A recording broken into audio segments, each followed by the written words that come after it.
Juízes, um livro de um povo sem rei.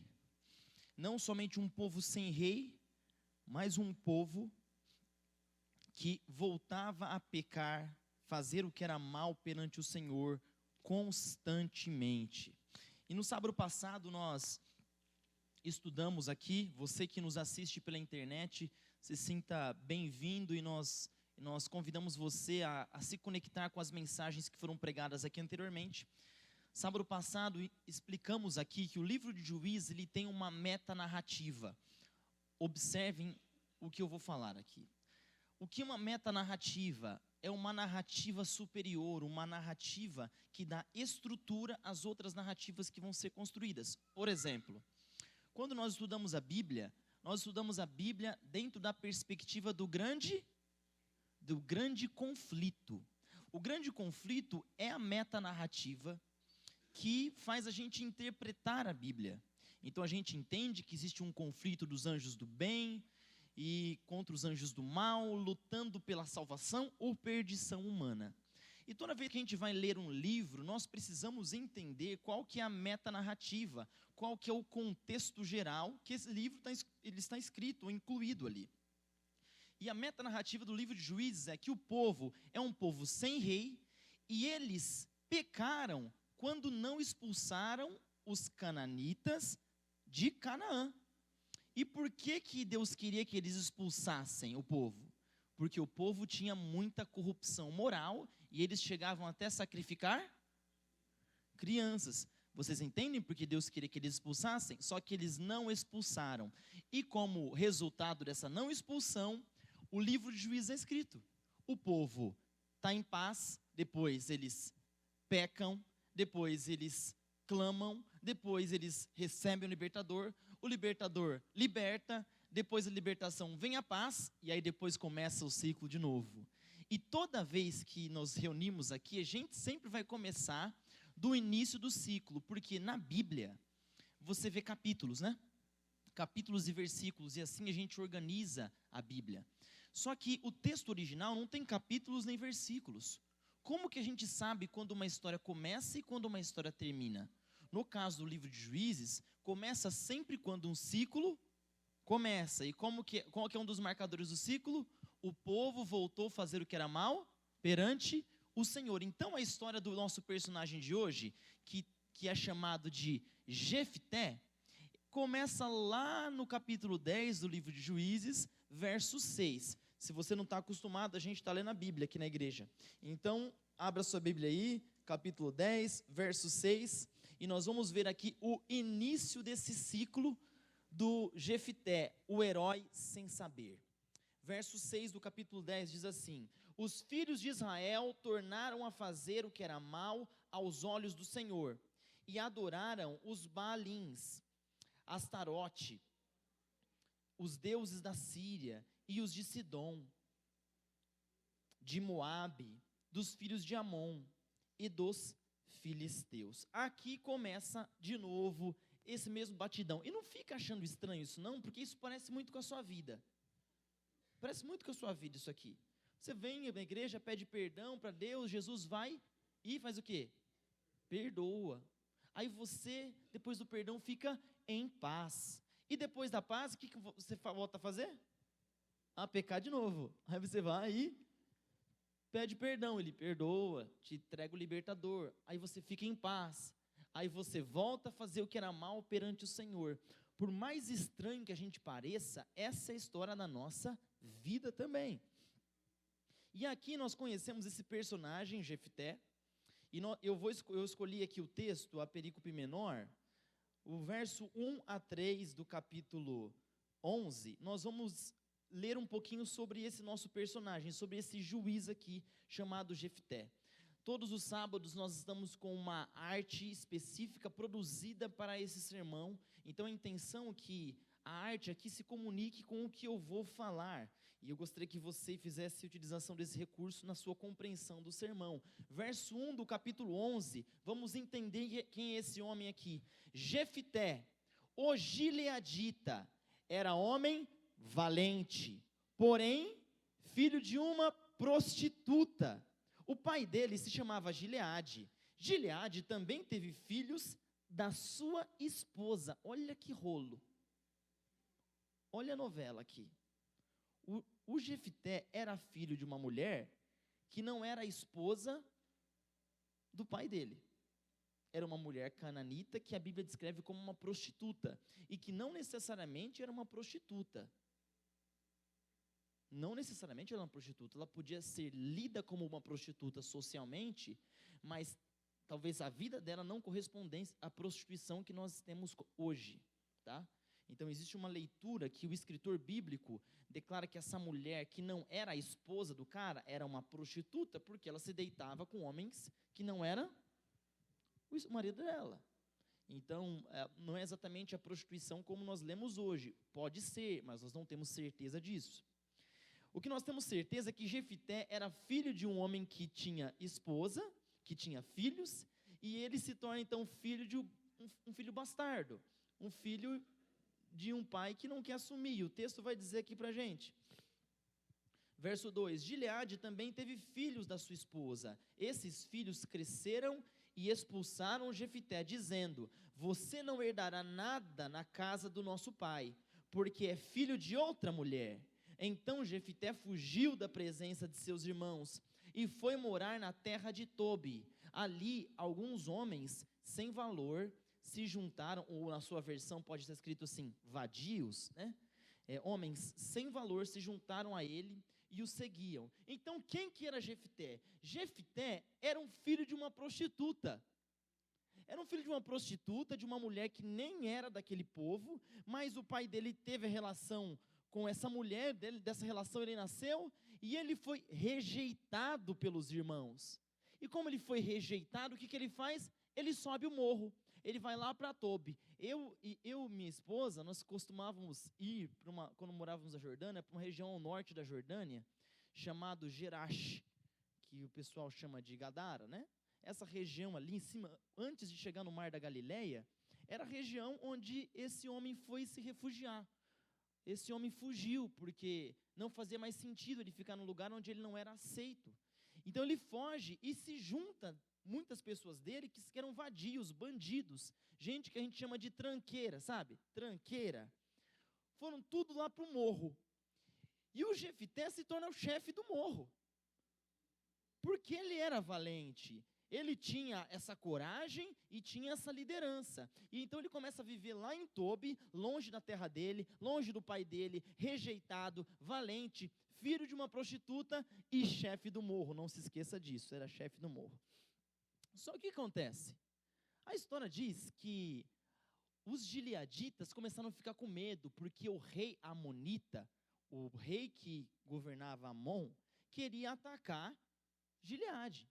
E então os príncipes de Gileade, os irmãos dele, vão lá para Tobi e falam assim, ô Jefté, é o seguinte, cara, se você proteger a gente, se você lutar contra os amonitas, você pode ser cabeça aqui na nossa terra, você pode ser o nosso presidente. E aí o Jefté, então é assim, antes ninguém dava valor para mim, mas agora que vocês estão aí com medo, agora vocês querem minha ajuda? E o pessoal falou, é isso mesmo que a gente quer sua ajuda, e ele faz então um acordo com esse pessoal. Observem esse acordo, é chave para a compreensão desse texto. Ele fala assim para o pessoal, então quer dizer que se eu vencer os amonitas, vocês deixam o seu presidente? E eles falam, a gente deixa. Então eles fecham um acordo, e o Jefté sabe que se ele vencer os amonitas, ele será o presidente do lugar que rejeitou ele. E isso é muito importante na leitura do texto. O Jefté queria muito ser aceito. O Jefté queria muito poder voltar na terra dele e esfregar na cara de todo mundo que ele tinha valor. O Jefté queria muito voltar lá para aqueles irmãos que desprezaram ele e mostrar para eles que ele deu a volta por cima, que ele venceu na vida, que ele fez isso, fez assado. E aí, então o Jefté vai lá então resolver a situação com o rei Amonita. E antes de ir, ele manda alguns mensageiros que começam a dialogar com o rei. E o Jefté fica mandando mensagens para o rei. E falando, por que você quer brigar? Você vai perder, porque sabe quem deu essa terra aqui para a gente? Foi Deus. Não foi os meus antepassados que resolveram essa situação, foi Deus que deu.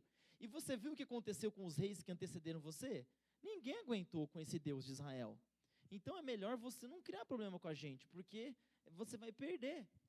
E assim a história avança. E se você acompanhar comigo no verso 32, diz assim: assim Jefité foi de encontro aos filhos de Amon, para lutar contra eles. E o Senhor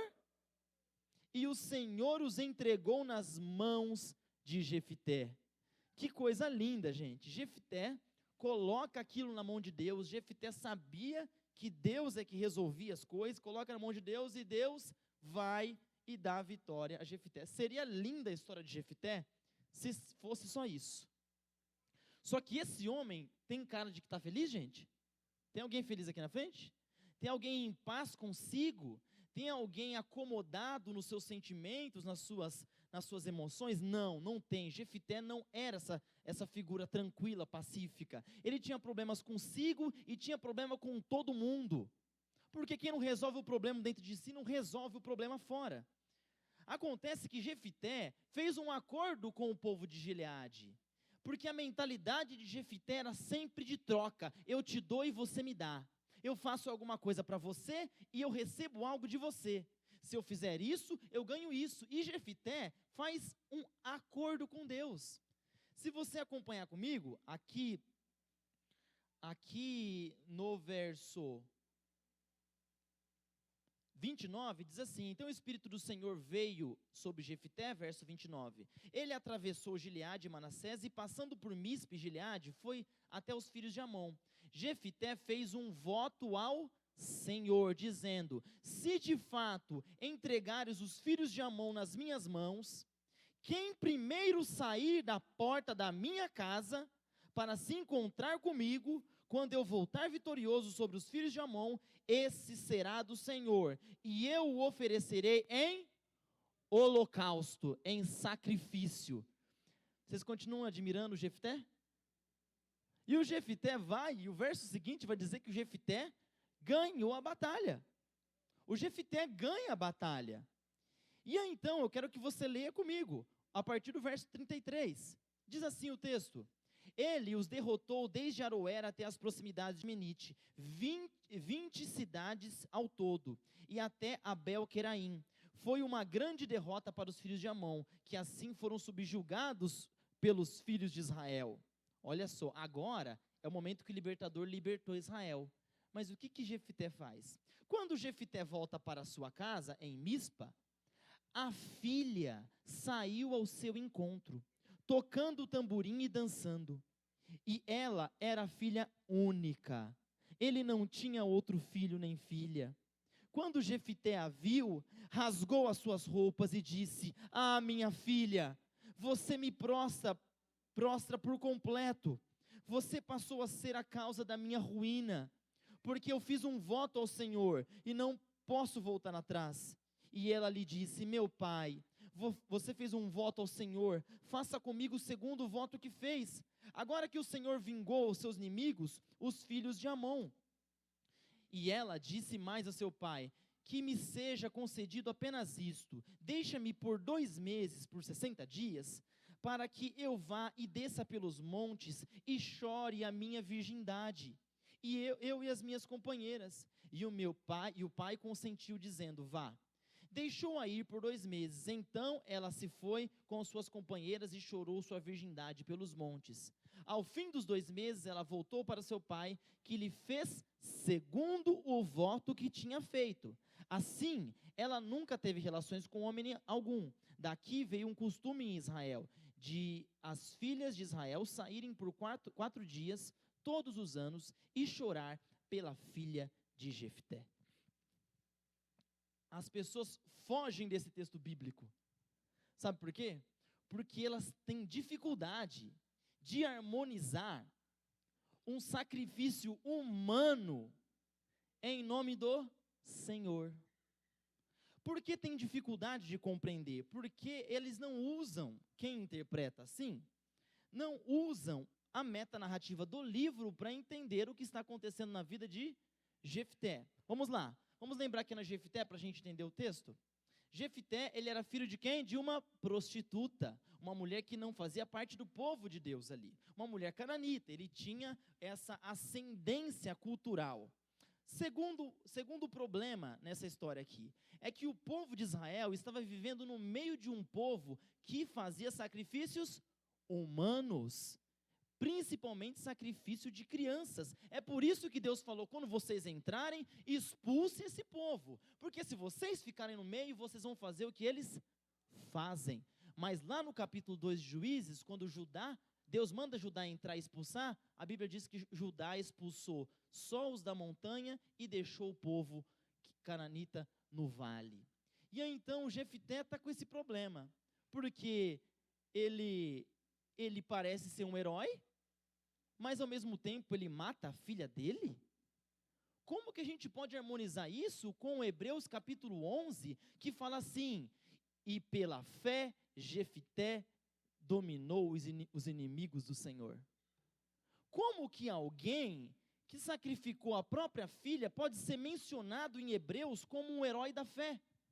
Como isso pode acontecer? Ah, pastor, eu já ouvi dizer que ele não sacrificou a própria filha, que na verdade ele dedicou ela para servir no templo. Quem disse isso para você não leu o texto bíblico, porque o texto bíblico diz que ele prometeu fazer um holocausto. A palavra olá em hebraico quer dizer sacrifício queimado. Nenhuma outra possibilidade pode ser colocada na interpretação desse texto. A maioria dos estudiosos da língua hebraica e especialistas desse texto dizem que não é inconcebível você pensar que ele não a sacrificou, porque o texto está dizendo que ele fez exatamente isso. Mas por que nos incomoda? Porque a gente fica tentando harmonizar a história do Jefité com o nosso puritanismo. A gente fica tentando harmonizar a história de Jefité com os nossos padrões culturais. Vou dar um exemplo para vocês. Por que é tão estranho para a gente entender isso aqui? Se eu contar a história do Jefité para um muçulmano jihadista lá no Oriente Médio, ele vai falar, esse cabra aí é macho. Isso aí que é homem de Deus. Porque se ele prometeu, ele tem que cumprir o voto dele, zeloso na promessa, no voto. E matar um filho, para muitos lugares, é mais comum do que se pensa. Então, vivemos na Jordânia, um dos países que lidera o ranking de violência por shame and honor, por vergonha ou honra. Então, uma criança é mutilada, alguém é degolado, alguém é apedrejado, porque fez alguma coisa que desonrou a família. Para a gente é muito estranho isso, mas eu não quero que você traga a sua estranheza cultural para o texto, porque nós temos que ler o texto como ele é, não do jeito que te agrada, não do jeito que é favorável para o seu sentimento, para a sua percepção do que é aceitável diante de Deus ou não. Hebreus 11 sim menciona Jefité, mas ele menciona um ato de fé de Jefité. E outra coisa, todos os outros citados em Hebreus 11 pecaram do mesmo jeito que Jefité pecou. Foram pecadores do mesmo jeito que Jefité foi pecador. Mas nós ficamos horrorizados quando alguém que fez algo feio é mencionado com algum louvor ou com algum crédito diante de Deus. Incomoda a gente, porque se Deus mencionou, esse cara tem que ser perfeito. E parece que só porque ele fez uma coisa errada no presente, tudo que ele fez no passado não tem validade. Ah, esse pastor aí, ele não é mais pastor? Ah, o que fez? Então, os vídeos dele eu vou deletar tudo, porque não devia tá com um espírito ruim, porque se fez isso aqui, o que fez para trás não tem validade.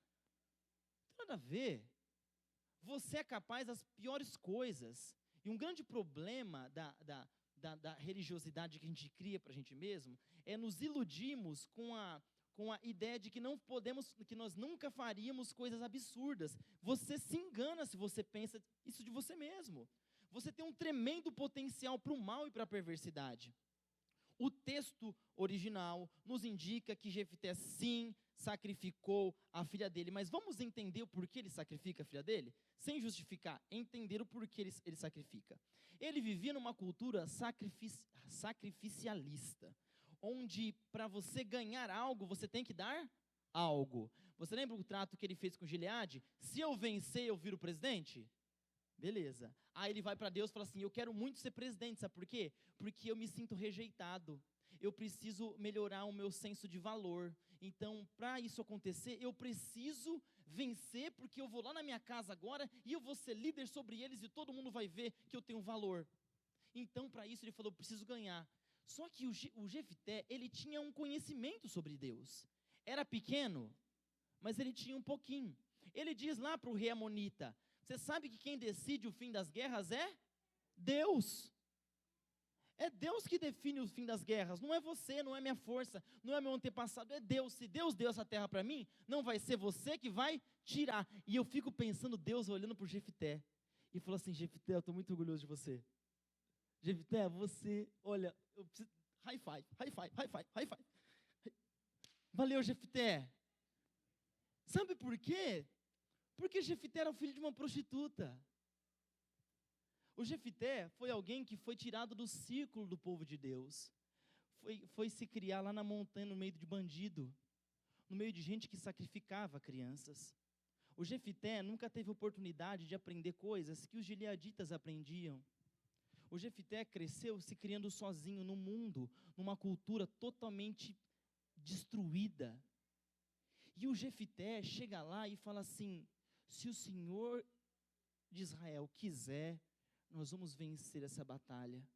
Por isso o nome dele é mencionado sim entre os heróis da fé. Porque a fé não precisa ser brilhante. A fé não precisa ser 100%. A fé precisa ser fé. E quando tem fé, Deus valoriza. Amém? Sabe por que Deus valoriza? Porque a minha maneira e a minha capacidade de expressar esse ato de fé é diferente da sua. É muito diferente. A graça de Deus é manifesta no livro de Juízes e na história de Jefté. Por quê? Porque Deus valoriza um ato de fé de Jefté. Jefté era um cara complicado. Era um cara que se sentia mal, se sentia inferior e fazia de tudo para conseguir atenção. E ele vai para a guerra para conseguir ser aceito.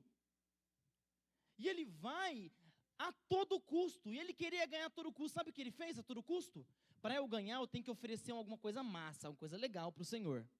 Eu não posso oferecer uma coisa qualquer. Então ele fala assim, aquele, e no hebraico diz assim, aquele, a melhor tradução para o inglês assim, whoever, aquele, qualquer um que, anyone, que sair da minha casa. Eu acho que ele devia estar pensando na sogra dele, né? Mas acho que não deu certo. Aquele que sair da minha casa primeiro ao meu encontro, vai ser sacrificado ao Senhor. E ele fica triste só porque é a filha. A única filha. Aí você fala, pastor, essa história não parece a história de Abraão? Que vai sacrificar o próprio filho? Não, não parece. Porque na história de Abraão foi Deus que pediu o sacrifício. E na história de Abraão, Deus impede o sacrifício. Na história de Jefté, é ele que propõe o sacrifício. Deus não está nem ali. E olha que loucura essa história de Jefté. Ele faz o que a gente faz hoje, gente. O Jefté é eu. Ele faz assim, ó. Senhor, eu vou voltar para casa. E eu vou sacrificar a pessoa que sair da minha casa ao meu encontro. Ele joga na aleatoriedade. Na verdade, ele quer culpar Deus, como se Deus estivesse escolhendo a pessoa que seria sacrificada. Ele joga no aleatório, assim. É tipo aquela pessoa que senta na igreja aqui assim, né, tá solteira, e fica aqui, Senhor, preciso encontrar minha costela e tal. Fica naquela oração, naquele fervor, e aí olha para trás e fala assim, eu vou orar agora, Senhor, estou orando, estou com toda a fé aqui. Que o primeiro homem que entrar ali naquela porta, naquela igreja, é o que o Senhor escolheu para mim, e o Senhor vai me dar posse sobre ele. Aí entra um homem casado, né? Aí complicou. Mas as pessoas fazem muito isso, jogam na aleatoriedade e querem colocar na conta de Deus. Foi o que Jefté fez.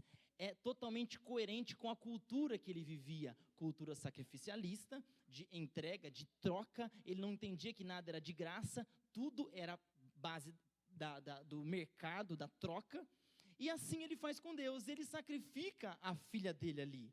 E as pessoas ficam assim, com dificuldade. Como esse cara é mencionado lá na galeria da fé, pela fé, Jefté fez isso, mencionado junto com Sansão, com muitos outros heróis, né? Tudo ruim também, mas estão lá mencionado, né? E a gente acha que eles são bons. Mas eu aprendi uma coisa com Jefté e eu quero compartilhar com vocês. Se nós aprendemos isso aqui hoje, a gente vai sair tranquilo e feliz. O Jefté, ele não podia dar muito para Deus. Ele tinha um limite. O ato de fé dele era só um ato de fé.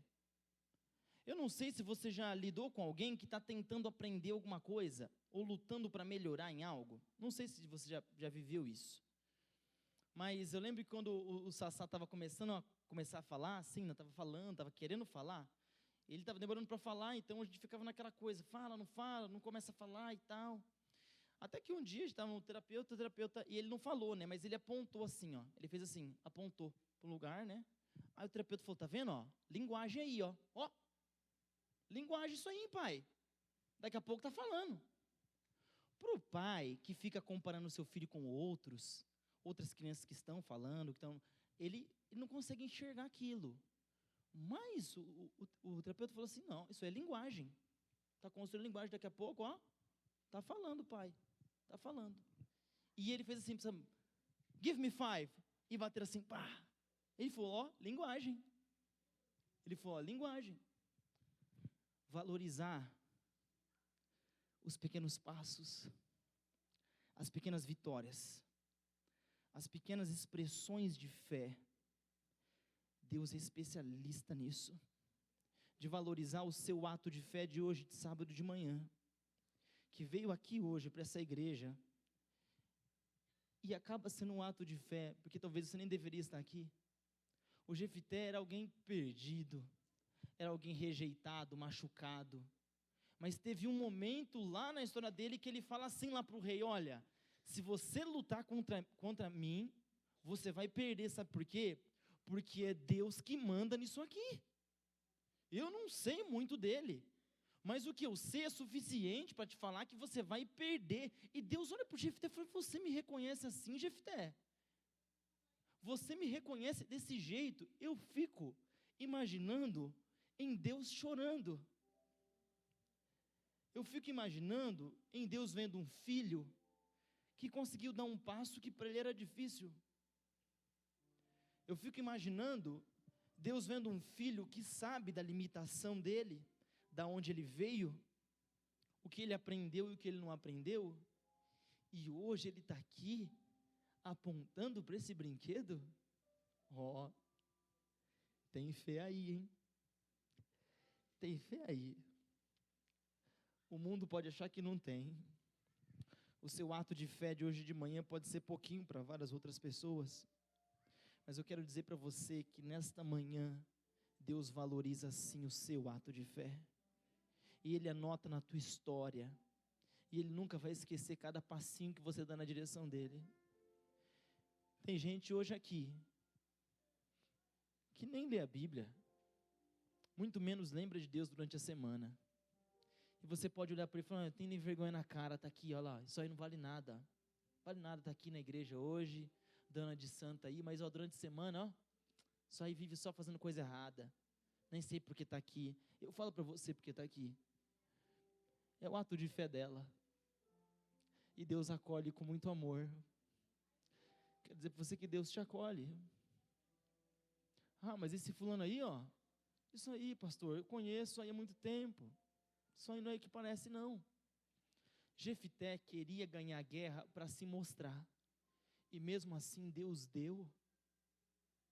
Deus e a sua graça é tão maravilhoso, que até quando a gente pede errado, Deus acomoda o nosso pedido esquizofrênico dentro da graça dEle e nos dá coisas para aliviar o nosso ser. Deus é tão misericordioso que dentro das nossas limitações humanas, Ele encontra ato de fé onde ninguém mais encontra. Nós ficamos escandalizados com Jefté só por uma questão. Porque a gente gosta de Thor, mas não gosta de Xangô. A gente acha lindo assistir um filme de um deus nórdico, acha o deus nórdico lindo, super engraçado, não tem problema nenhum de assistir. Se fizesse um filme sobre Xangô, um deus africano, da mitologia africana, ninguém assistia, porque a gente demoniza o que é africano. A gente seleciona o que é digno de perdão e de atenção. Aquilo que é digno de graça de Deus, nós selecionamos. A gente perdoa o cara que adulterou, traiu a mulher com uma prostituta. Mas a gente não acredita que um gay pode deixar de ser gay. A gente demoniza um tipo de pecado e o outro a gente absolve. Nós somos seletivos na emissão da graça, mas louvado seja Deus porque Ele não é. E a graça dele te alcança hoje, do teu pecado, na tua fragilidade, na tua ignorância da pessoa de Deus. Esse homem era capaz que ele imaginasse que Deus realmente queria que a filha morresse. De tão aprofundado que ele estava numa cultura destruída e distorcida. Meu desejo é que você, lembrando de Jefité, lembra também que existe esperança para você. E que se Deus colocou Jefité lá na galeria da fé, porque pela fé Jefité dominou os inimigos do Senhor, eu quero dizer para você que o seu ato de fé também será valorizado. Por isso não desista da igreja, não desista de vir aqui aos sábados, não desista de orar, por mais que as pessoas achem ridículo sua oração, por mais que eles te chamem de hipócrita. Lá em casa você é todo bravo, você é toda brava lá em casa, agora chega aqui na igreja, você quer ser diferente? Tenta, tá bom, pelo menos aqui é. Vem na igreja, dá um passo de fé diante de Deus. Não desanima porque você é errado, você nunca vai deixar de ser errado. E Deus ouve sim orações imperfeitas, porque se Ele não ouvir oração imperfeita, Ele não vai ouvir oração nenhuma, porque todas são. Deus sim aceita gente imperfeita, porque se Ele não aceitar gente imperfeita, Ele não aceita ninguém, porque todos são. Deus sim coloca a gente imperfeita na galeria da fé, porque se Ele não colocar a gente imperfeita, Ele não coloca ninguém. Sim, Deus vai levar para o céu muita gente errada, porque se Ele não levar a gente errada, Ele não vai levar ninguém. Que a graça de Deus alcance a sua vida, que a graça de Deus alivie a sua dor e o seu peso diário, dos seus pecados e da sua não aceitação, que você seja acolhido pela graça de Deus nessa manhã, e que ao sair desse templo você tenha a certeza de que o olhar alheio, de que a percepção social, de que a opinião dos outros pecadores nunca irão dar a última palavra na sua experiência espiritual. Mas a graça de Deus, infinita, maravilhosa e que valoriza cada passo, cada apontar, cada palavra, cada atitude pequena sua, essa graça sempre estará na sua vida. Por mais que o pastor não veja, por mais que não tenha aplausos, Deus vai estar te esperando para te dar um high five e falar assim: Paula, eu vi que você se esforçou, Paula. Você queria falar aquela palavra, era difícil, Paula. Saiu errado. Todo mundo viu que era errado a palavra que você tentou falar. Mas eu vi o tanto que você se esforçou. E eu vejo, Eliane, o tanto que você se esforça. E eu vou acolher o teu ato de fé. Eu vou acolher com muito amor. Então não desista de mim, porque os meus olhos não são como os olhos do mundo.